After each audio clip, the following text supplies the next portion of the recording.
About 10 years ago, when I was 15 years old, one of my favorite things to do was to have sleepovers with my friends. I would usually go to their house because my family wasn't very welcoming, and as much as I hate to say it, I was kind of embarrassed by them.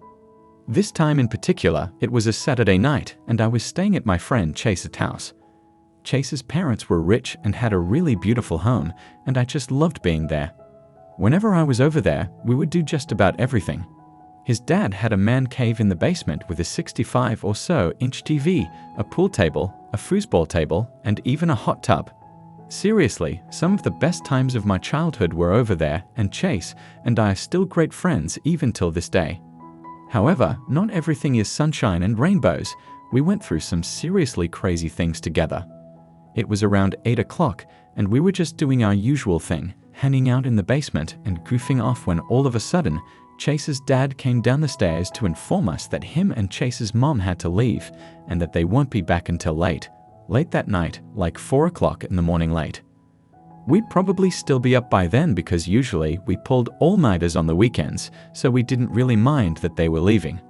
Besides, they had a family emergency situation thing going on, and it was really important, so they left. As a matter of fact, when his parents left, we kind of got into a manic hyper mood, probably because we had the house to ourselves and we knew there were no parents around to supervise us. That fun was short-lived though. No, we weren't completely alone, obviously because we had each other, but we were alone together, you get what I mean. When his parents left, we went upstairs and grabbed some snacks and peeked out on everything we could find. We went back downstairs and continued playing this one dirt bike racing game that we loved until we got bored. After that, we just hung out on our phones, watching Vine and just letting loose. Chase put some random horror movie on, and eventually, I think he started to drift off to sleep. Sometimes I would have a bit of anxiety when I would stay at any of my friends' houses, like I would get homesick and stuff. Usually, I would tough through it obviously, and it wasn't something I would talk about much to anyone because it was embarrassing. But I started to feel this dread, like a feeling in my chest, and it was worse than the usual feeling I would get. I thought I was overreacting, so I lied back down, and I went back on my phone until I slowly started to doze off. I swear, within minutes of dozing off, I woke up to the sound of a door opening slowly. It was the laundry room door in the basement. I peeked over the couch, and what I saw was absolutely terrifying. The door was wide open. It just looked like a black abyss of pure darkness in there. I couldn't see anything at all. I wanted to believe that my mind might have been playing tricks on me or that I was dreaming, but deep down, I knew what I saw and what I heard was 100% real. I was really on the edge of my seat now, and I decided to wake Chase up. "Chase, hey bro, wake up," I said. Chase seemed to have heard me, sort of because he moved and made a noise, but you could tell he was still sleeping for the most part. He had no awareness or any clue I was talking to him. I literally had to go up to him and grab him to wake him up. I told him what happened, and he told me to relax and go back to sleep and that it happens all the time. That made me feel better, but at the same time, not really. I told him I wasn't comfortable sleeping down there with that door wide open, especially after it magically opened by itself. It was just very unsettling. We both got up and walked over there and shut the door ourselves, and we laid back down. Chase was back to sleep within minutes, and here we were at square one again. I don't know how, but I managed to fall back asleep, and I was able to convince myself that there was nothing to worry about. I have no other way to explain this other than bluntly saying I awoke again, but this time it wasn't from a door creaking. There was a man standing right above Chase with a knife from behind the couch. I tell you, I screamed at the top of my lungs. I mean, it's probably not possible for any human to be louder than I was at that exact moment. Chase woke up immediately and saw the man too. We were both frozen in fear. This man had this disturbing, disconnected look on his face, and he looked very ill. We both ran, but in order to do that, we had to get past him. There were only two exits, one being the staircase that led upstairs and out the front door outside, or the downstairs patio sliding door. In a panic, we split up, but we managed to get away from him, or I did at least. I ran outside, and Chase ran upstairs. The creepy man followed Chase rather than me, and when I got outside, I caught my breath and I called the police. Then I hung up after I told them the address and that there was a break-in. I had to make sure Chase was okay. That's all I cared about. I made my way back inside from the same door I used to get outside, and it was quiet. Way too quiet. I started to get this queasy feeling again, but I knew I had to find Chase. I started heading up the stairs, all while trying to be as quiet as possible, but the steps were making a slight creaking sound with just about every step I took. Then that's when I heard it. I'll never forget the scream. Chase let out this horrific scream, and he was begging for help for like a 4 minutes straight, all the way until I finally made it to him upstairs. The man was holding him up by his neck and choking him, attempting to kill him. I grabbed one of Chase's sports trophies and went behind the man, and I struck him in the head with it, and he fell down immediately. We took that opportunity to run outside, and we hid in Chase's treehouse that his dad built for him until the cops arrived. When the police finally made it, the man was gone, and there was no sight of him at all. He was an older man, probably close to his 50s, had medium-length gray hair, and was average height. I told the police what he looks like, but it never really helped anything because he's still out there most likely, and it's hard for any of us to accept that. Before I moved to Indiana with my girlfriend, I lived with my dad on a ranch in the middle of nowhere in a small town called Hartville in Wyoming. Seriously, the town had maybe 50 people in it total. It was really that small. Measly 25 of the population alone was probably my own family. I have 3 brothers, 1 sister, and of course my dad. My mom passed away from heart disease when I was young, and it really sucked. It really sucks not having her around, as she truly made everything in my life so much better, in all of our lives. I had some aunts and uncles and 1 cousin as well that lived near us. I was going to miss them all, but it was time for me to live my own life. After all, I was 20 years old, and I had dreams of the city life, and I always wanted to be a veterinarian. My girlfriend at the time, now wife, and I are very close, and we have been since we met. What started out as a long-distance relationship quickly turned into an 8-year marriage so far and still going strong. The first few weeks in Indiana were amazing, apart from missing my family back home. It really felt like everything was coming together, and I was unbelievably happy, to say the least. My wife recently just moved into her own house, and I moved in with her. She also kind of lived in the country, but barely. It was nowhere near as desolate as my old house was in Wyoming. We were only 5 minutes from the nearest city in Indiana, if that. In Wyoming, my family and I were literally at least 30 minutes away from any store at all. Now, with all the good things that were going on in my life, there was a bit of a problem. You see, the house in Indiana had a long history of sketchy and weirdly horrific rumors about it. Some of them were true and not just rumors, but some of them were just flat out fake as hell, and I knew they weren't true. However, before Leslie, my wife, moved into the house, it had been broken into at least 3 or 4 times, all in the time span of 20 years. We only knew about this because of our neighbors, and we definitely believed them. We had no reason not to. Plus, besides that, Leslie told me about how she would see this guy on the property before I moved in, at least 3 different times as she was sure of. She had no idea who the guy was though. He only came around during the day. Every time he showed up, apparently he would stare from the end of the road and then slowly make his way up to the house and up to the window in the kitchen or the dining room and glare inside the house. Every time this happened, Leslie called the police, but they never caught him. He would always be gone by the time the cops made it there. Most of the people who live in rural areas are nice and really sweet old people or just middle-aged parents with a family. But every once in a while, you run into a real whack job. The country is a good place to lay low, and unfortunately, that definitely is a place for everybody. A lot of lowlives, aka sex offenders or druggies, will live out there to try and stay low-key and under their radar from the police or just people in general. I, of course, was very concerned about this guy, and Leslie was deeply terrified of him, understandably. I obviously wasn't scared, but definitely worried. You never know what someone is capable of. Anyways, we would be okay because I had a pump-action shotgun along with a .45 handgun and a revolver.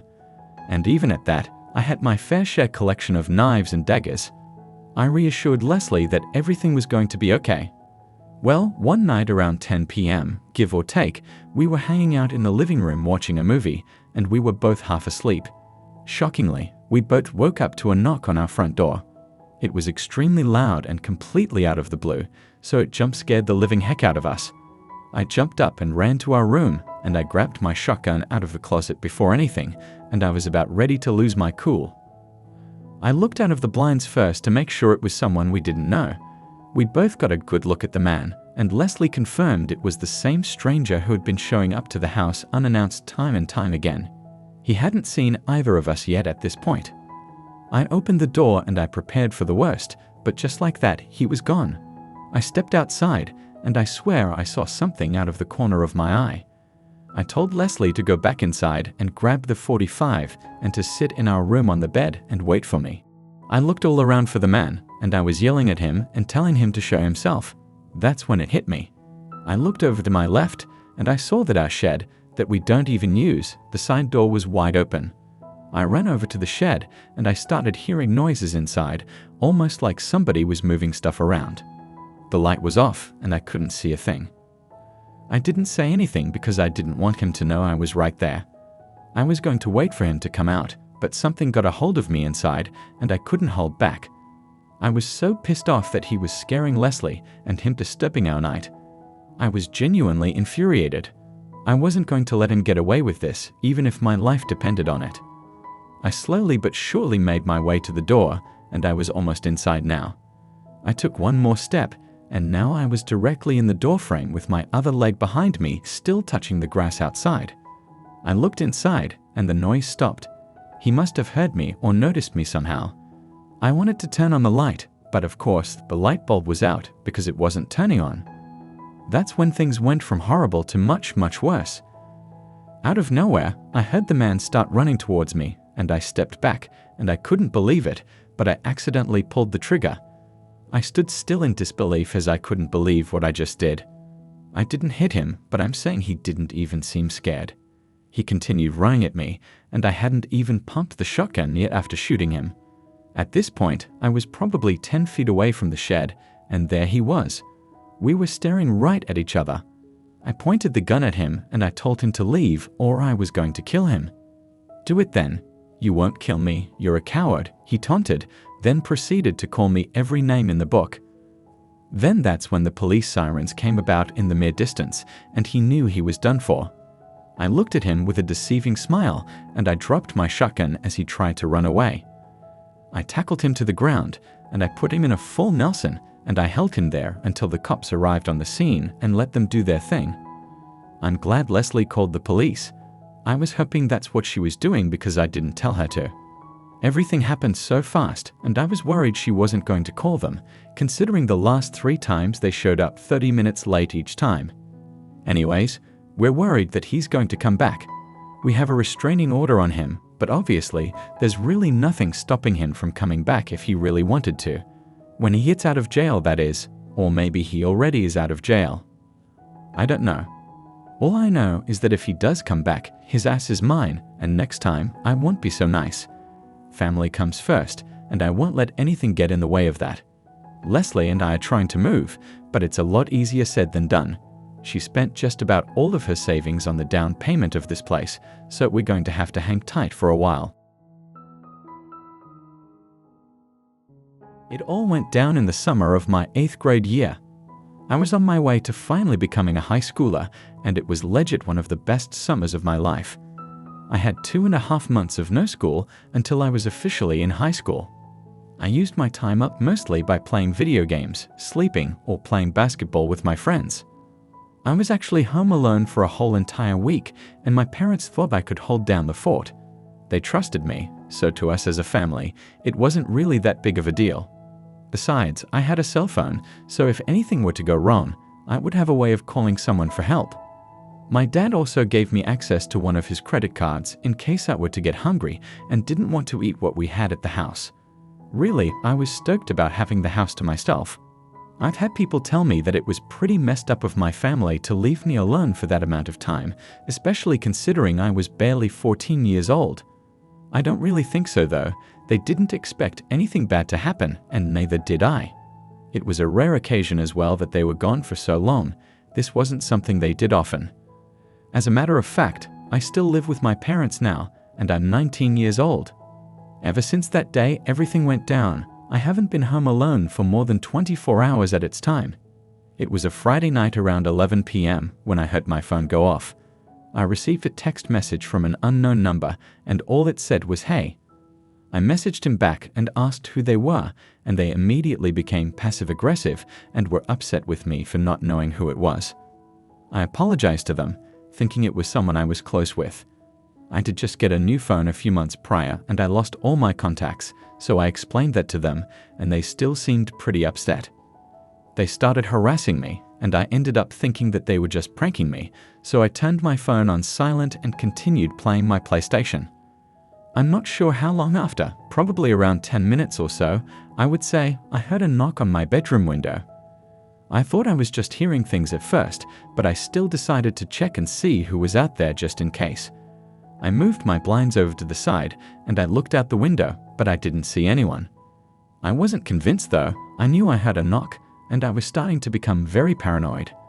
I looked through some of the windows throughout my house to see if I could spot anyone, but again, there was nobody. I can't deny the eeriness though. It felt like something was about to happen, like something really, really bad. I took my phone out to call my mom, and I had a bunch of notifications from that person that was texting me from earlier on. The most recent message said, "I'm here." I couldn't believe what I was reading, and it made my nightmares and everything I was feeling come to life. I went to call my mom, and very quickly I realized my phone wasn't picking up any service, which was extremely unusual. I have really good cell phone connection, as does my whole family, especially at home. Like, we never run into issues with that. It was at this point I was literally terrified, and I had no clue what to do. I had no way of contacting anyone, and I knew I was absolutely screwed.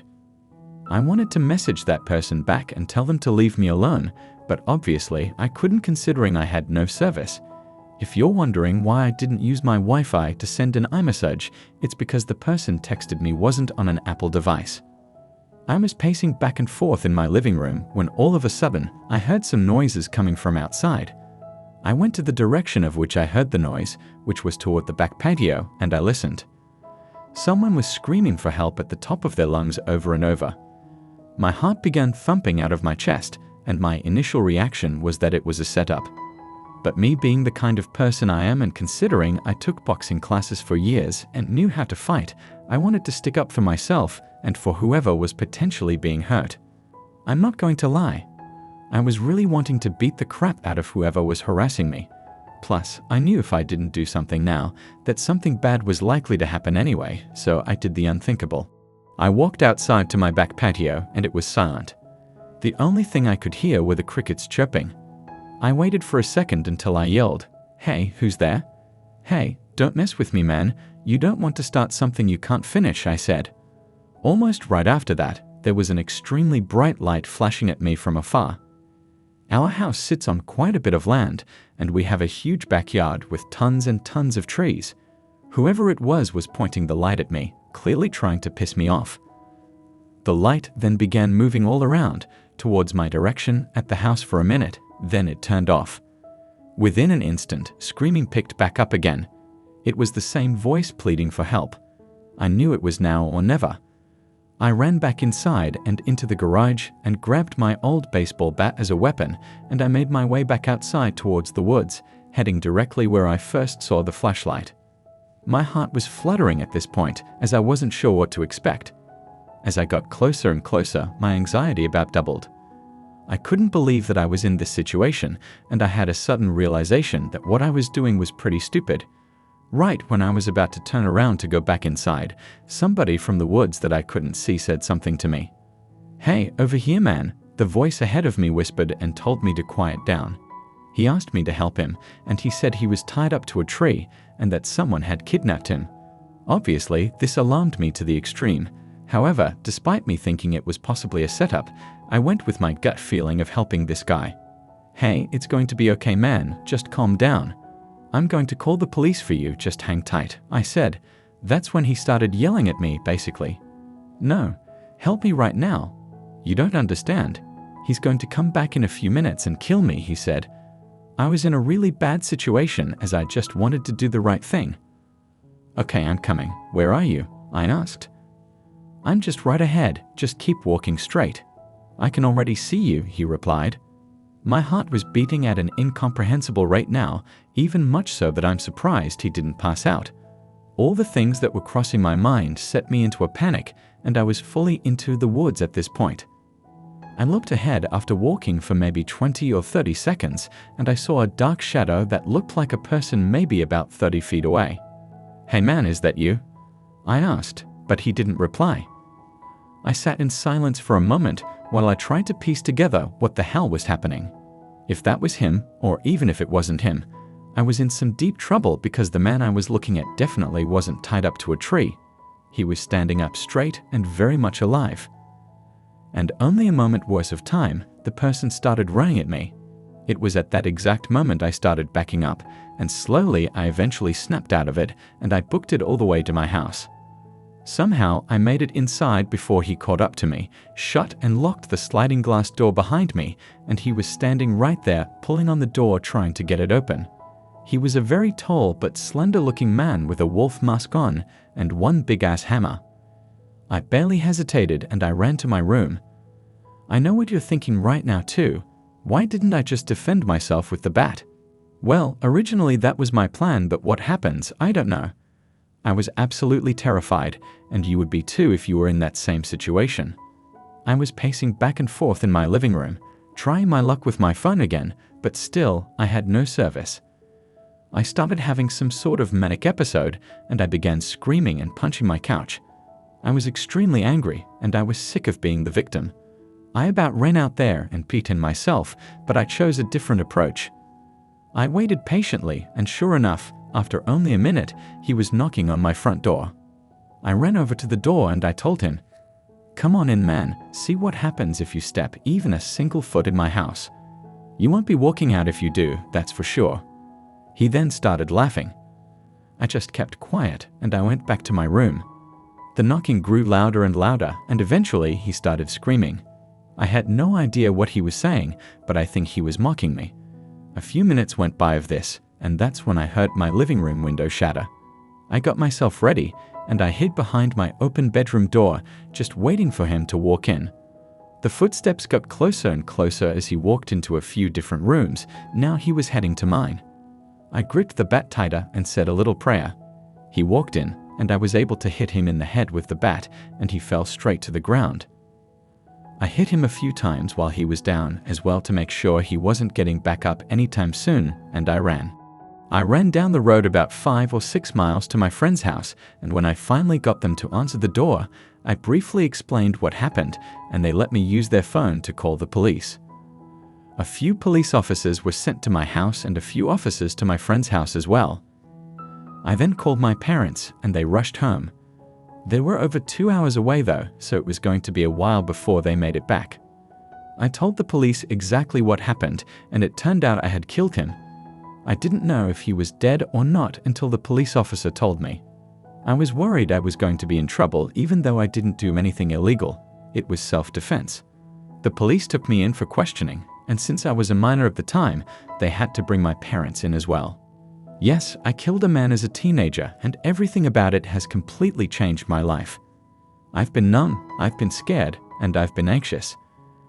I can't tell you how many nightmares I've had about this whole thing. It's all over now, and this was years ago.